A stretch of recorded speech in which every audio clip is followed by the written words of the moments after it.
President Trump accused 6 Democratic lawmakers of seditious behavior punishable by death. Just to be clear, does the president want to execute members of Congress? No.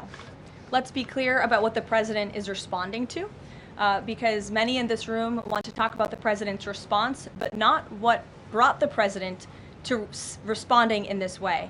You have sitting members of the United States Congress who conspired together to orchestrate a video message to members of the United States military, to active duty service members, to members of the national security apparatus, encouraging them to defy the president's lawful orders.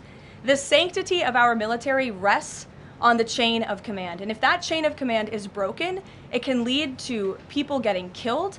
It can lead to chaos. And that's what these members of Congress, who swore an oath to abide by the Constitution, are essentially encouraging. We have 1.3 active duty service members in this country. And if they hear this radical message from sitting members of Congress, that could inspire chaos, and it could incite violence, and it certainly could disrupt the chain of command.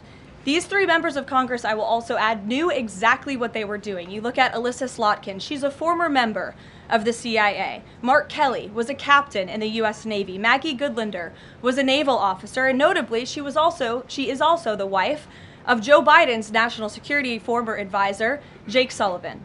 And so these members knew what they were doing. They were leading into their credentials as former members of our military, as veterans, as former members of the national security apparatus to signal to people serving under this commander-in-chief, Donald Trump, that you can defy him and you can betray your oath of office. That is a very, very dangerous message, and it perhaps is punishable by law. I'm not a lawyer. I'll leave that to the Department of Justice and the Department of War to decide. But the president has Chris, frequently, but Karoline, can I just follow up? The president and the vice president, for that matter, have accused the other side of encouraging political violence. Isn't that exactly what the president is doing when he says that members of Congress should be killed? Why aren't you talking about what these members of Congress are doing to encourage and incite violence? They are literally saying to 1.3 million active duty service members not to defy the chain of command, not to follow lawful orders. Actually, Every they said single you can refuse an illegal order, which but is they are illegal but from they're military they're suggesting, Nancy,